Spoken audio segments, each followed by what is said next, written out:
오늘 함께 나누실 하나님의 말씀 디도서 3장 8절 말씀부터 11절 말씀입니다. 우리 함께 일어나셔서 우리 함께 한 목소리로 공독하도록 하겠습니다. 디도서 3장 8절 말씀부터 11절 말씀 함께 공독합니다. 이 말이 믿보다 원하는데 너는 이 여러 것에 대하여 굳세게 말하라. 이는 하나님을 믿는 자들로 하여금 조심하여 선한 일을 힘쓰게 하려 함이라. 이것은 아름다우며 사람에게 유익하니라. 그러나 어리석은 변론과 족보 이야기와 분쟁과 율법에 대한 학문은 피하라. 이것은 무익한 것이요 헛된 것이니라. 이 말에 속한 사람을 한두 번 훈계하는데 멀리하라. 이러한 사람은 내가 안바와 같이 부패하여 스스로 정죄한 자로서 죄를 짓느니라. 아멘. 잠시 기도하겠습니다. 살아계신 하나님 아버지, 오늘 이 시간 어떤 교회 공동체를 세워야 할지 함께 말씀을 나누고자 합니다.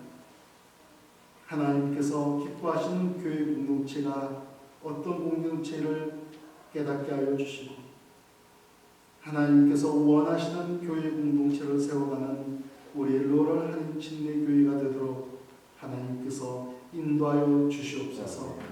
이 시간에도 우리 하나님 저희들의 마음 가운데 임재하여 주셔서 하나님 말씀하여 주시고 깨닫게 하시고 주님의 이름을 높여드리며 살아가는 저희들에게 하여 주시옵소서.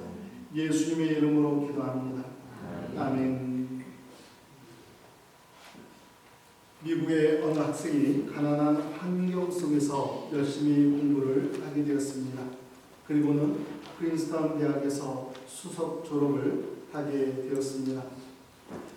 어머니는 삭발문제를 할 뿐 아니라 온갖 험한 일을 하면서 아들의 뒷바라지를 하게 되었습니다. 아들은 영광스러운 졸업식에 어머니를 초청합니다. 그러나 정작 어머니는 입고 갈 만한 옷이 없었습니다. 아들은 그래도 괜찮으니 참석만 해달라고 어머니에게 부탁을 하게 됩니다. 아들은 수많은 졸업생들과 교수님들과 학익들 앞에서 명예의 수석상을 받게 됩니다. 당시 수석에게는 메달을 달아주었는데 아들이 이 메달을 받아들고 그는 이렇게 이야기합니다. 이 메달은 제가 받을 것이 아니라 바로 저의 어머니께서 받으셔야 합니다. 가난한 살림에 저를 공부시키시느라 고생하신 어머니께 이 메달을 드리고 싶습니다. 라고 그렇게 이야기합니다. 그리고 아들은 그 많은 학생들 가운데서 어머니가 어디 계신지를 찾게 됩니다. 졸업식에 참석한 수많은 사람들, 그 수많은 사람들은 온통 아들의 어머니에게 관심이 쏠리게 됩니다. 아들의 눈에 수많은 학생들 가운데 특별히 가장 초라하고 남루한 옷을 입으신, 그리고 머리를 숙이고 앉아 계신 어머니가 눈에 들어왔습니다. 아들은 어머니 앞으로 다가가서 그리고 메달을 어머니 목에 걸어드리며 이렇게 이야기합니다. 어머니 감사합니다. 정말 고생 많이 하셨습니다. 하고 그렇게 어머니에게 인사를 하게 됩니다. 그때 어머니도 눈물을 흘리며 우시고 아들도 그 자리에서 울게 됩니다. 학익들도 모두 그 장면을 보면서 훌쩍거리고 모두가 눈시울이 뜨거워지는 그 자리가 되었습니다. 그리고 그 아들은 나이 46세에 모교의 프린스턴 대학의 총장으로 취임하게 되고 미국의 역대 대통령 가운데 명예 박사 학위가 아닌 정치학 박사 학위를 취득한 유일한 대통령으로 선임하게 됩니다. 그는 미국의 28대 대통령이자 미국의 행정학의 아버지라고 불리는 토마스 우드로 윌슨 대통령입니다.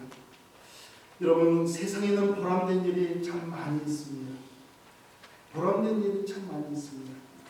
그 중에서도 한 사람을 키워서 그 사람이 사회에 나가서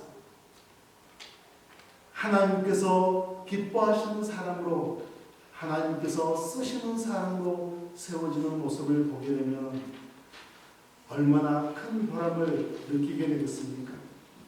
윌슨 대통령의 어머니는 매일 기도했습니다. 그리고 아들의 장래를 위해서 하나님 앞에 의탁하면서 그렇게 뒷바라지를 했었던 것입니다.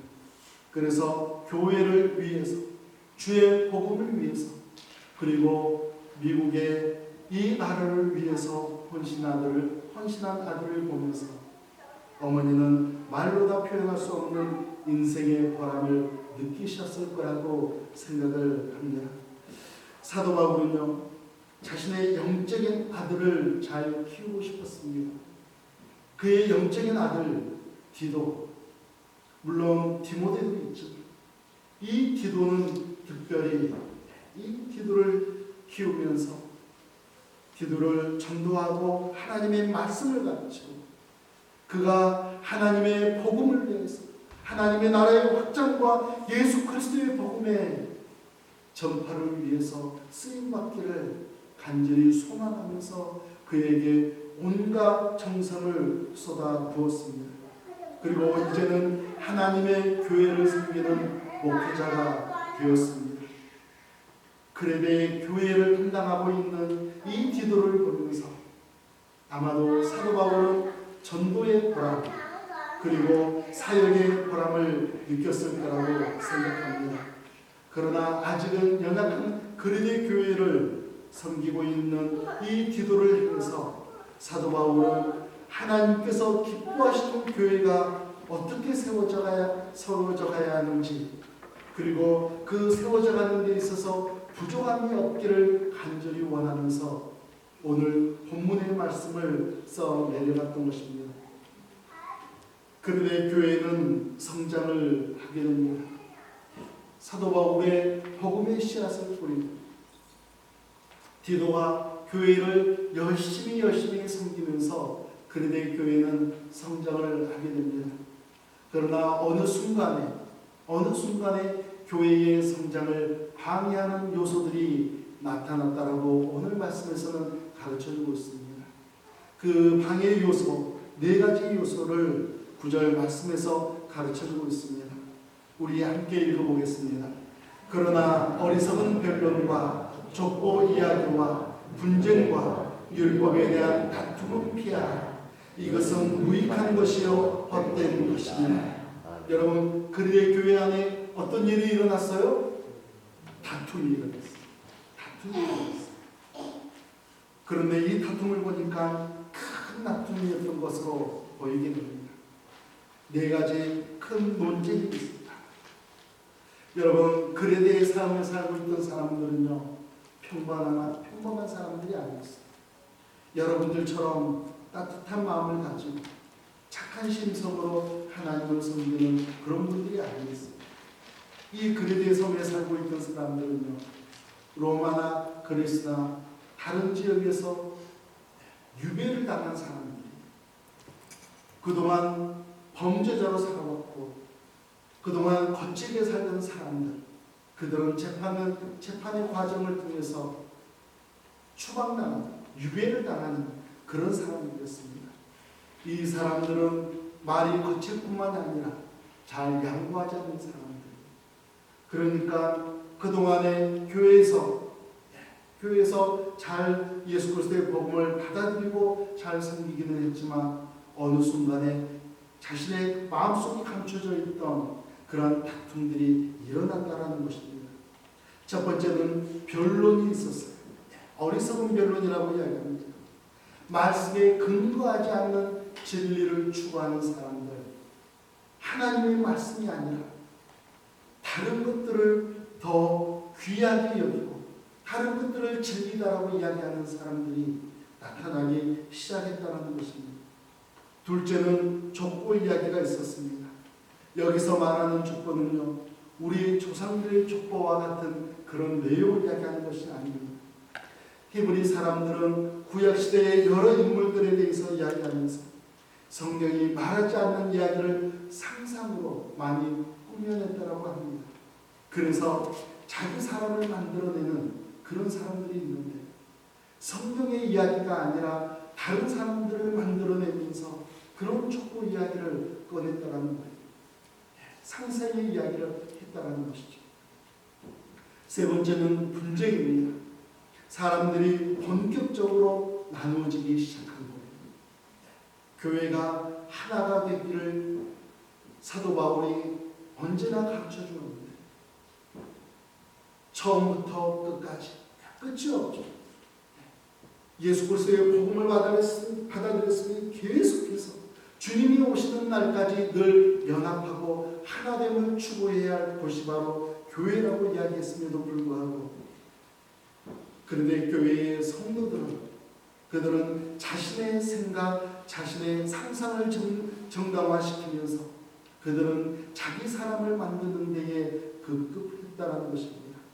그리고 그 세력을 키워가면서 교회 안에서 분쟁을 초래했다라고 오늘 말씀을 가르쳐주고 있습니다. 네 번째는 율법에 대한 다툼입니다. 율법에 대한 다툼. 초대교회에는 율법과 관련해서 크게 두 가지 이단이 있었습니다. 하나는 율법주의입니다. 율법 가운데 어떤 조항을 반드시 지켜야만 구원을 받을 수 있다. 특별히 할례 이런 이야기들을 하면서 우리는 율법을 지킬 때에 구원받을 수 있다라고 그렇게 주장하는 사람들이 있었습니다. 또 다른 하나는 무율법주의입니다. 율법을 지켜서는 구원을 받지 못하니까 율법이나 계명은 아무런 의미가 없다. 그러면 아무렇게도 살아도 되는 것, 그러면 아무렇게나 살아도 되는 거잖아 하면서 그들은 율법을 지키지 않고 그들은 마음껏 도덕적으로 방탕해지는 그런 사람들이 그리스도의 교회 안에서 나타났다는 것입니다. 사랑하는 성도 여러분, 구원은 오직 무엇으로만 받습니까? 오직 믿음으로. 오직 믿음으로. 그러나 구원받은 사람은 하나님의 은혜로 구원받았기 때문에 구원받은 사람이기 때문에 하나님의 말씀을 지키며 살아가는 것이 당연한 것이죠. 여러분, 교회의 성장을 방해하는 요소들이 그리스도의 교회만의 문제가 될까요? 아닙니다. 우리 시대의 많은 교회들 그리고 우리 교회에도 얼마든지 일어날 수 있는 일이라고 생각합니다. 분쟁 가운데 놓여있는 그리스도의 교회, 위기에 놓여있는 그리스도의 교회를 향한 사도 바울의 마음은 교회 공동체가 어떻게 세워져야 하는지 오늘 우리에게 가르쳐주고 있습니다.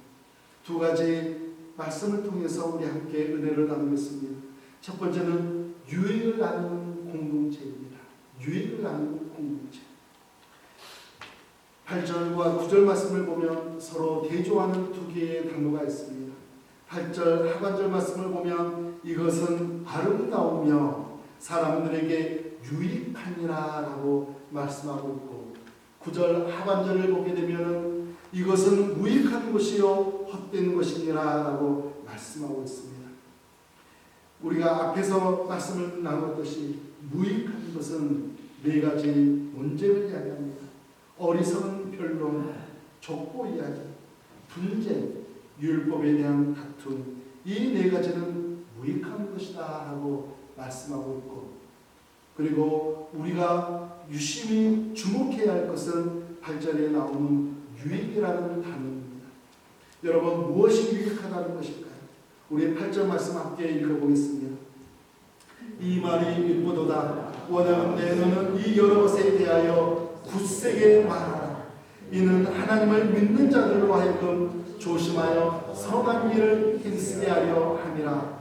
이것은 아름다우며 사람들에게 유익하니라.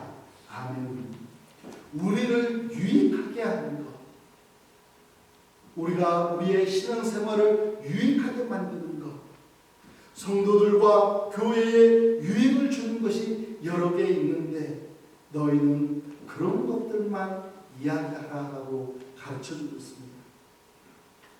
그래서 특별히 조심하여 선한 일에 힘쓰게 하는 그러한 성도들이 되게 하라고 사도 바울은 우리에게 가르쳐주고 있습니다. 여러분, 논쟁과 같은 무익한 것들에 매달리게 되면요, 성도의 교제가 깨지게 됩니다. 그리고 교회는 분열이 일어날 수밖에 없습니다. 그러나 서로 유익한 것들을 나누게 되면 가장 먼저 서로의 마음이 따뜻하게 되는 것을 우리는 경험하지 않았습니까?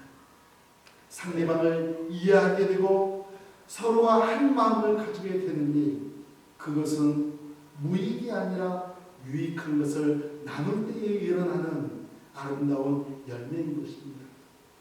정말 우리 그리스도인들에게 유익한 것은요, 예수 그리스도의 십자가 은혜로 구원받은 우리들이 하나님의 자비와 사랑을 깨닫는 것입니다. 그리고 그 사랑에 감격하면서 나의 내면의 변화를 가져오는 것, 그리고 그 변화를 다른 사람들과 함께 나누는 것, 이것이 우리에게 유익한 것입니다. 나는 십자가의 은혜가 얼마나 감사한지 모릅니다. 나는 말씀이 주는 은혜가, 말씀을 읽어갈 때마다 거기에서 주는 은혜가 얼마나 감사하고 은혜로운지 모릅니다. 이러한 것들을 나눌 때 바로 우리에게 서로 유익을 나누는 것이라는 것이죠. 그리고 그 변화된 마음속에 임재하신 성령 하나님의 인도하심을 따라서 내 인격이 변해져가고 나의 언어 생활이 바뀌고 내 행동이 바뀌는 모습을 다른 사람들과 함께 나누며 살아갈 때 우리는 서로 유익을 나누며 신앙생활을 하는 것입니다. 그래서 이러한 것들로 인해서 하나님의 상속자로서 이제 조금도 부족함이 없는 그런 하나님의 상속자로 우리가 세워져 나가는 모습, 이것이 우리의 삶 가운데 유익한 것입니다. 사랑하는 성도 여러분, 예배 시간이나 성경 공부를 할 때에도 지식만을 추구하지 마시기 바랍니다. 우리 그리스도인들이 하나님의 말씀을 듣고 배운다는 것은 하나님의 말씀을 정말 기뻐하는 사람이 되는 것에 우리는 초점을 맞춰야 합니다. 내 머릿속에 무언가가 하나 더 들어왔고 이것을 가지고 다른 사람을 판단하고 다른 사람을 가르쳐 듣는 것이 아니라 내가 먼저 하나님의 말씀을 기뻐하는 사람, 내가 먼저 하나님의 말씀에 순종하는 사람, 그리고 하나님께서 기뻐하시는 선한 일에 그렇게 힘쓰며 나아가는 사람이 되는 것, 이것이 바로 우리의 삶 가운데, 우리의 신앙생활 가운데 유익한 것입니다. 우리가 교회 생활을 하다 보면 어떤 문제를 놓고 의견을 나눌 때가 있습니다. 이러한 일들이 일어날 때 우리가 가장 먼저 기억해야 할 것은 어거스틴의 말이라고 생각합니다. 어거스틴은 이렇게 이야기합니다. 본질적인 것에 관해서는 언제나 일치를, 비본질적인 것에 관해서는 언제나 관용을 하고 그렇게 이야기합니다. 사람이 어떻게 구원을 받느냐? 예수님이 누구시냐라는 말에는, 이러한 질문에는 본질적인 문제입니다. 함께 양보할 수 없는 내용입니다. 이에 대한 대답은 서로가 다를 수 없습니다. 사람이 어떻게 구원을 받느냐? 오직 믿음으로 말미암아 구원을 받는다. 우리 교회의 모든 성도들이 그렇게 이야기합니다. 예수님이 누구시냐? 우리 모두는 예수님은 나의 구세주이십니다라고 동일하게 우리는 이야기해야 합니다. 이에 대한 대답은 서로 다를 수가 없습니다. 타협할 수 없습니다. 양보할 수 없습니다. 바뀌어질 수 없습니다. 그러나 비본질적인 것에 대한 언제나 서로 양보할 수 있고 서로 받아들일 수 있어야 합니다. 예배 순서를 어떻게 정하면 좋을까? 예배 순서 가운데 우리 교회에 필요한 예배 순서가 또 있다면 그 순서를 넣으면 어떤 순서를 넣으면 좋을까? 그리고 주보는 어떻게 만들면 좋을까? 우리가 사용하는 예배당과 교실은 어떻게 정리하면 좋을까? 이런 내용들은 비본질적인 것입니다. 상대방의 의견을 수용할 수 있고 상대방의 마음을 헤아려 줄 수 있는 그러한 이야기죠. 논쟁으로 인한 위기 가운데 있는 그리스도 교회를 향하여서 사도 바울의 간절한 마음, 그 마음을 여러분과 저도 함께 나누기를 간절히 소망합니다. 성도에게 서로에게 유익이 되어주는 교회, 상대방을 유익하게 만드는 우리 롤을 하는 침례교회가 되기를 주님의 이름으로 축복합니다. 두 번째는 교리의 순결을 지키는 공동체입니다. 교리의 순결을 지키는 공동체. 사도 바울의 서신을 읽어가다 보면요, 사도 바울의 두 가지 면모, 사도 바울의 두 가지 성격을 만나게 됩니다. 여러분께서는 사도 바울의 성격을 어떻게 생각하시는지? 여러분, 사도 바울은 부드러웠던 사람입니까? 아니면은 매우 거친 사람이었습니까? 여러분들은 어떻게 생각하세요? 많은 분들이 성경을 읽어가면서 사도 바울이야말로 거친 사람인지라고 그렇게 생각할지 모르겠습니다. 저도 그렇게 생각했었습니다. 그런데요, 사도 바울의 첫 번째 성격은요, 부드러움이에요. 부드러움. 사도 바울은요, 아직 복음을 받아들이지 않은 이방인들, 특히나 이런 이방인들을 바라볼 때마다 그들을 향한 마음이 언제나 부드럽고 언제나 사랑이 넘쳤어요. 그래서 유대인에게는 유대인같이, 율법 없는 자에게는 율법 없는 자같이, 그리고 믿음이 약한 사람들에게는 믿음이 약한 사람처럼 사도 바울은 그렇게 다가가면서 예수 그리스도의 복음을 전하고 하나님 나라를 확정시켰습니다. 사도 바울은 부드러움을 가진 사람이었어요. 사도 바울의 복음 전도의 대상자가 주로 누구였어요?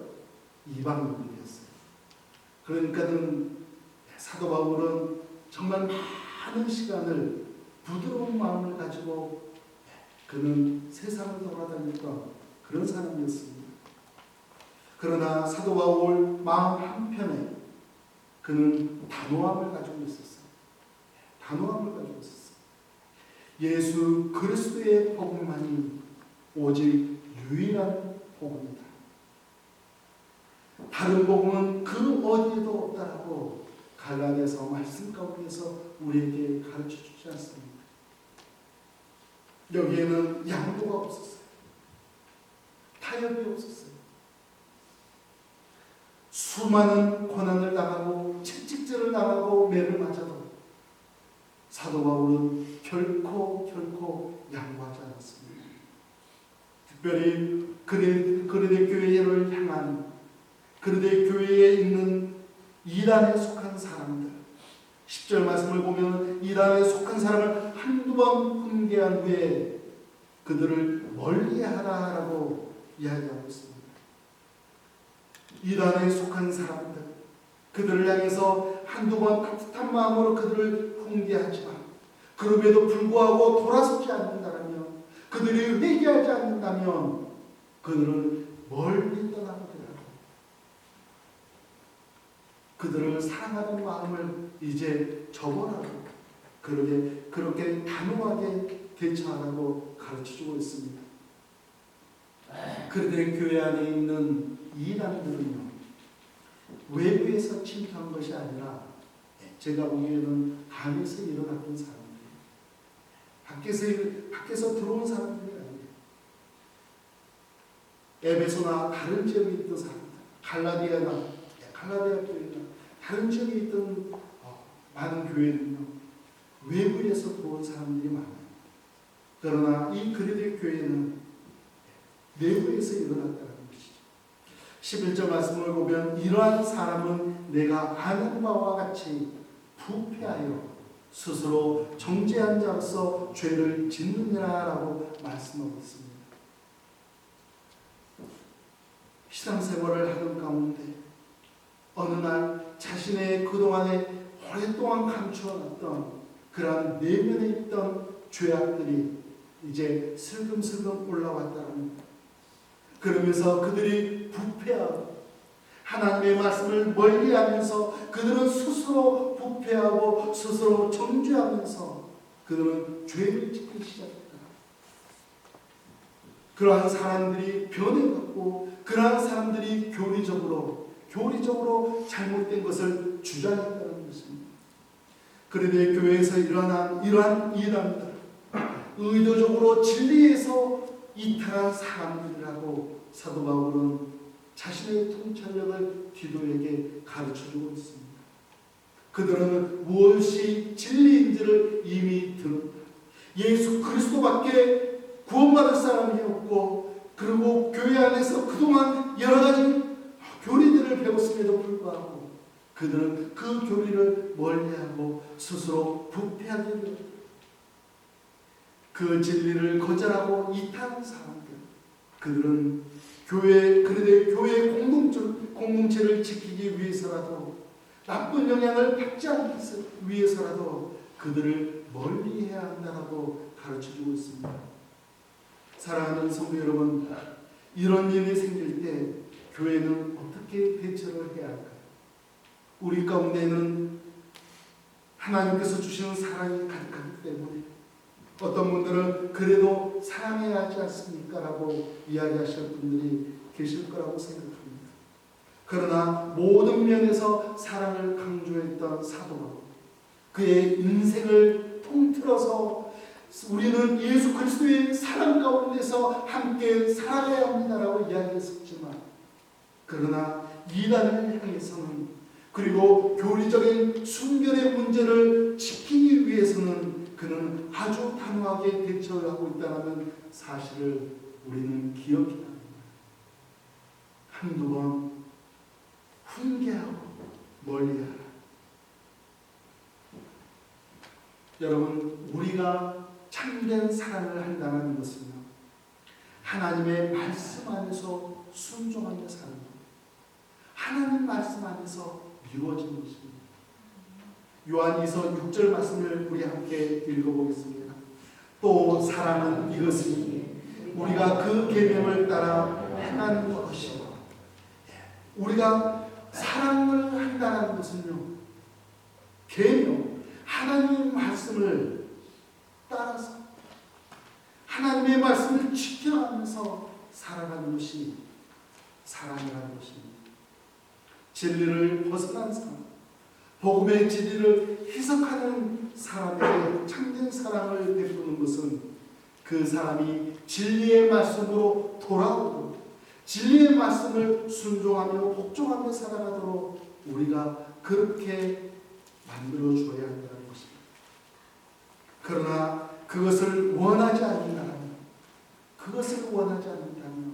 우리는 잘라낼 수밖에 없다라고, 그래서 교회 공동체의 순결을 지켜가야 한다라고 오늘 말씀은 가르쳐주고 있습니다.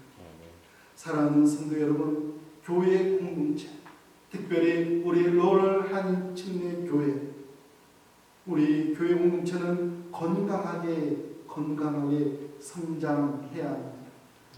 유익을 나누는 공동체, 서로가 서로를 위해서, 상대방을 위해서 베푸는 마음을 가질 때, 관용하는 마음을 가질 때, 우리는 특별히 예수 그리스도께서 우리에게 허락하신 그 은혜들을 함께 나누며 살아갈 때에 우리는 성장할 수 있습니다. 두 번째, 우리는 교리의 순결을 지켜나갈 때, 하나님의 말씀을 벗어나지 않냐고 우리는 살아갈 때 건강하게 성장할 수 있는 것입니다.